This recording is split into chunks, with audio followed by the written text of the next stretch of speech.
Salut les amis, j'espère que vous allez bien et que vous êtes en super forme. Alors aujourd'hui, je voulais vous parler d'un sujet aussi très important qui sont les polas, les polaroïdes. Comment faire des bons polas? C'est quoi un pola? Et pourquoi c'est déterminant de bien comprendre et de bien savoir faire des polaroïdes. Alors déjà, pour vous expliquer ce que c'est un pola, pour ceux qui ne le savent pas, ce sont des photos brutes, naturelles, sans retouche, qui vont être déterminantes pour postuler en agence ou une fois que vous êtes en agence, pour décrocher des jobs. Donc globalement, ces polas, ce sont des outils indispensables à tout mannequin, que vous soyez débutant ou que vous soyez intermédiaire, et ce sont des polas qui doivent être faits avant de vous lancer, pendant et être actualisés de manière permanente. Et c'est très très important de savoir faire des polas de qualité. Je vois beaucoup trop de mannequins qui ne savent pas faire des super polas. Moi le premier, j'ai mis longtemps à comprendre comment faire des bons polas et voilà, plus tard je ferai un tuto exactement pour vous expliquer, pour vous montrer comment faire, mais c'était important pour moi de vous expliquer les grands principes. Et vraiment pour le mannequin, on a deux gros outils. On a le book qui est bien sûr très important et que tout le monde connaît, mais il y a aussi les polas et qui sont tout aussi, voire même plus important que votre book, et c'est pour ça qu'il faut vraiment miser sur ça et s'intéresser à comment faire et passer du temps, investir du temps pour pouvoir faire quelque chose de qualité. Donc les polas, comme je vous le disais, ce sont des photos brutes, naturelles, sans retouche. Comment est-ce qu'on fait vraiment des beaux polas? L'important déjà, ça va être d'avoir un beau background, et vous pouvez les faire à l'intérieur ou à l'extérieur, mais c'est très important déjà de les faire à la lumière naturelle et de ne rien avoir derrière ou d'avoir un fond qui est neutre et uni. Là aussi, si vous voulez le faire à l'intérieur, bien sûr, faites-le face à la lumière et pas dos à la lumière, sinon vous serez en contre-jour. Là aussi, beaucoup de personnes font ces erreurs-là. C'est très important de faire attention à la lumière. Et ce qui peut être très bien pour faire des polas de qualité, c'est d'être face à une lumière, d'être à l'ombre et d'être éclairé parallèlement directement par la lumière du jour. Éteignez toutes les lumières artificielles de la pièce. Mais déjà, le fait de faire des photos qui viennent directement de face et vous êtes à l'ombre, mais vous êtes éclairé de manière parallèle. Si vous êtes au soleil et que vous êtes cramé, vos polas ne vont pas être bien. Ce ne sont pas des polas de qualité. Votre musculature, que vous soyez une fille ou un homme, en tout cas votre corps ne sera pas mis en avant si vous êtes totalement au soleil. Si vous les faites à l'extérieur, vous pouvez les faire sous un pont par exemple. Alors attention toujours à ce fond qui doit être neutre, mais quand vous êtes sous un pont, vous êtes à l'ombre et vous êtes éclairé parallèlement, et c'est là où vous avez des belles lumières, des beaux traits sur votre visage, sur votre corps, et c'est comme ça que vous faites des bons polas. Ensuite, concernant les poses, quelles attitudes à adopter? En général, on demande des poses et des attitudes qui sont tout à fait neutres. Vous pouvez faire quelques sourires, etc. Mais d'une manière générale, il faut plutôt faire quelque chose de neutre et des poses plutôt neutres, droits. Il faut bien se tenir et faire à chaque fois plusieurs plans différents. Vous devez faire des plans au niveau de votre visage, donc faire des portraits. Vous devez faire des plans américains, donc jusqu'au niveau de votre buste, et des plans totalement de plein pied.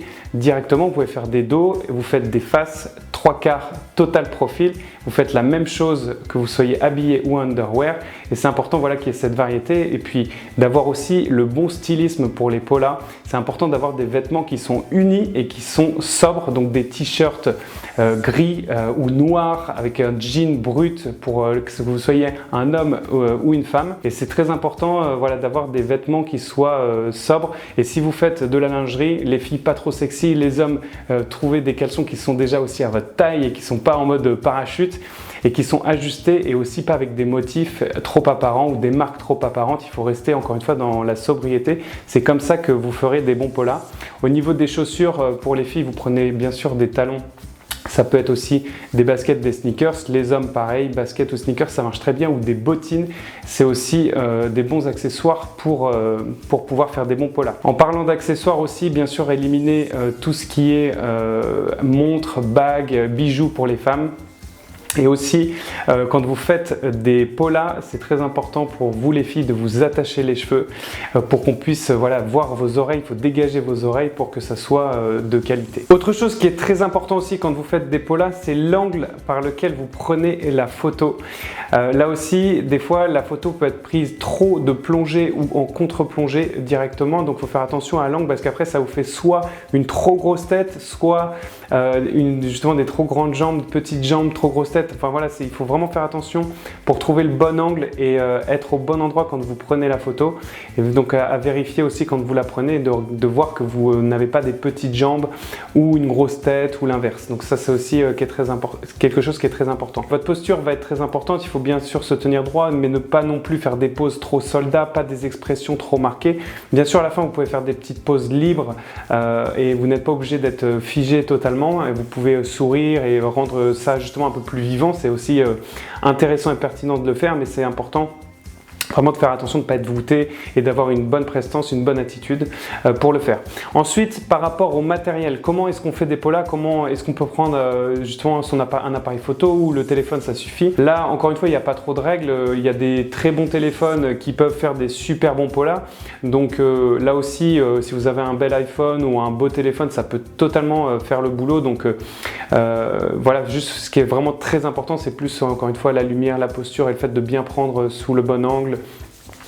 Et le bon stylisme, etc. Mais bien sûr, moi je constate quand même que si vous le faites avec un appareil photo, si vous avez la chance d'avoir un bel appareil photo ou si vous connaissez quelqu'un qui peut vous le faire, honnêtement, moi je trouve que vous mettrez plus de chances de votre côté si vous le faites avec un vrai appareil photo. Donc même si par exemple vous faites un shoot avec un photographe, profitez-en potentiellement pour faire des polas à la bonne lumière, etc. et de lui dire ce que vous voulez exactement.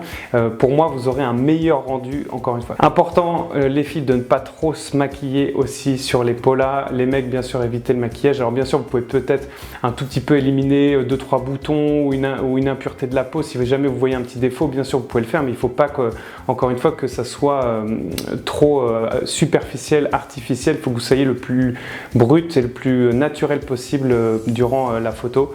Et ça, c'est aussi très important. Une autre chose aussi qu'on oublie souvent, c'est la vidéo de présentation. Donc les polas, le book, bien sûr, ça c'est primordial, mais aussi le fait de faire une belle vidéo de présentation. Là, vous pouvez la faire aussi, que ce soit avec un téléphone ou avec un appareil photo, ou directement avec un appareil photo, mais vous pouvez voilà, faire une belle vidéo de présentation.